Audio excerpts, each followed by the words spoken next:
നമസ്കാരം. പുതിയ വീഡിയോയിലേക്ക് സ്വാഗതം. കഴിഞ്ഞ കുറച്ച് നാളുകളായി വെഞ്ഞാറമൂട് കൂട്ടക്കൊലയുടെ വിവരങ്ങളാണ് പുറത്തു വന്നുകൊണ്ടിരിക്കുന്നത്.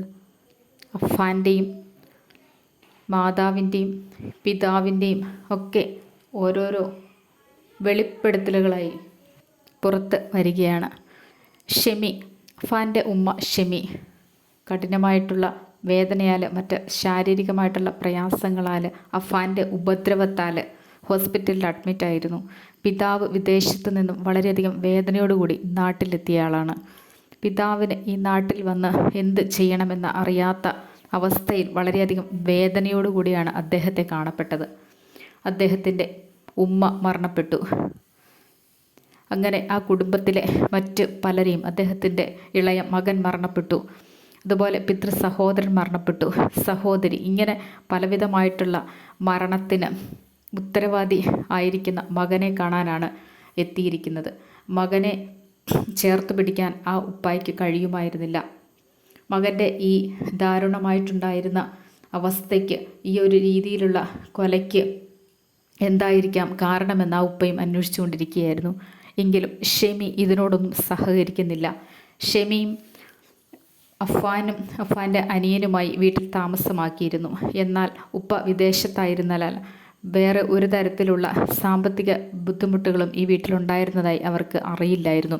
അദ്ദേഹം അവിടെ നിന്നും അയച്ചു കൊടുക്കുന്ന പണം യഥാവിധത്തിൽ ശരിയായ വണ്ണം ഉപയോഗിക്കുകയാണെന്നാണ് കരുതിയിരുന്നത്. എങ്കിലും ഇത്തരണത്തിൽ അനേകം കടങ്ങൾ കയറ്റി വച്ചിരിക്കുന്ന അവസ്ഥയിലാണ് തൻ്റെ ഭവനം പോയിക്കൊണ്ടിരിക്കുന്നതെന്ന് പിതാവിന് അറിയില്ലായിരുന്നു. എങ്കിലും ഇതെല്ലാം പുറത്ത് മുൻപോട്ട് ജീവിക്കാം എന്ന് ആഗ്രഹിക്കുമ്പോൾ ഒരു ഷെമിയുടെ മൊഴിയിൽ ഉറച്ചു നിൽക്കുകയാണ്. അഫ്ഫാൻ തന്നെ ക്രൂരമായി ഒന്നും ചെയ്തതല്ല, കട്ടിലിൽ നിന്ന് താൻ താഴെ വീണതാണെന്നുള്ള മൊഴിയിൽ ഉറച്ചു നിൽക്കുകയാണ് ഷെമി.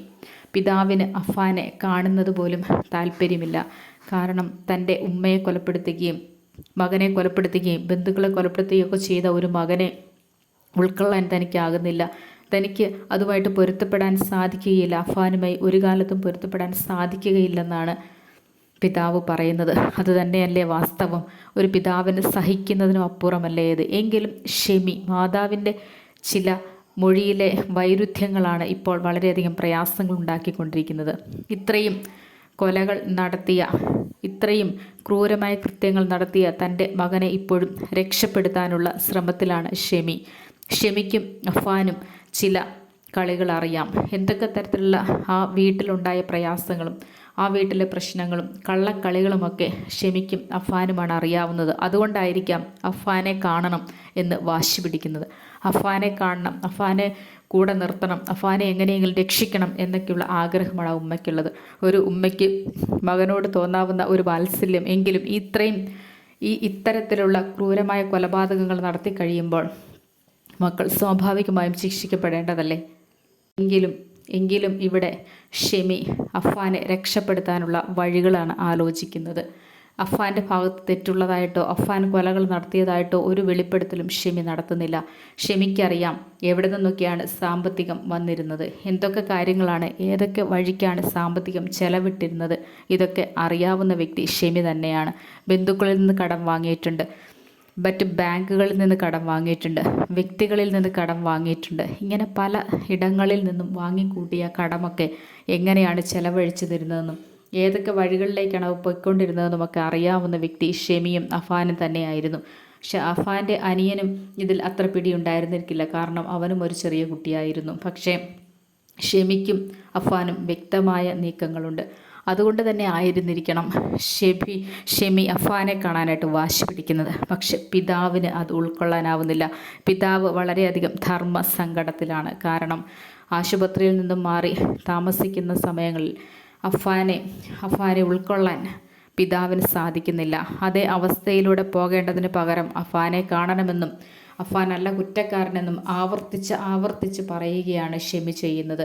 ഷെമിയുടെ ഈ മനം എങ്ങനെ മാറും? ഷെമിക്ക് മകൻ ഇത്തരത്തിലാകാൻ കാരണം ഷെമിക്കും ഒരു പങ്കില്ലേ?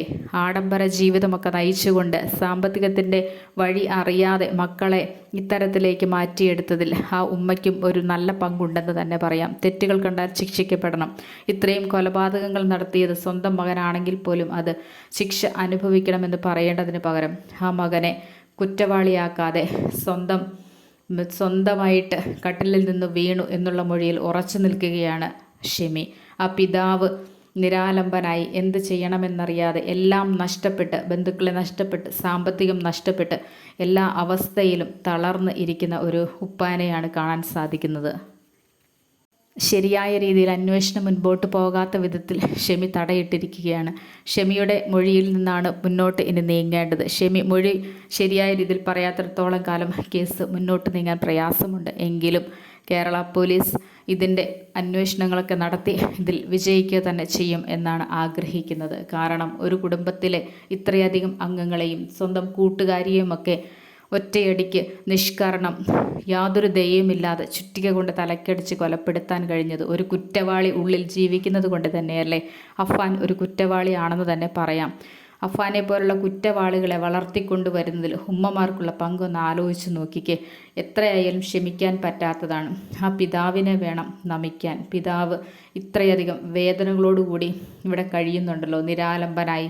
ഷെമിയുടെ കൂടെ നിൽക്കണോ, അഫ്ഫാൻ്റെ ഒപ്പം നിൽക്കണമോ എന്നറിയാതെ സ്വന്തം കുടുംബക്കാരുടെ ഒപ്പം നിൽക്കണോ, എല്ലാവരാലും വെറുക്കപ്പെട്ടവനായി, ഉപേക്ഷിക്കപ്പെട്ടവനായ അവസ്ഥയിൽ ഉപ്പയും കഴിയുന്നു. ഇവരുടെയൊക്കെ ഓരോ മനസ്സിൻ്റെ താളങ്ങൾ തെറ്റാതിരിക്കാനായിട്ട് നമുക്ക് പ്രാർത്ഥിക്കാം. ഓരോ ദിവസവും നല്ല രീതിയിൽ മുൻപോട്ട് പോകാനായിട്ട്, കേസുകൾ യഥാവണ്ണം വിജയിക്കുന്നതിനായിട്ട്, ശരിയായ രീതിയിൽ അന്വേഷണങ്ങൾ നടക്കുന്നതിനായിട്ടാണ് ആഗ്രഹിക്കുന്നത്.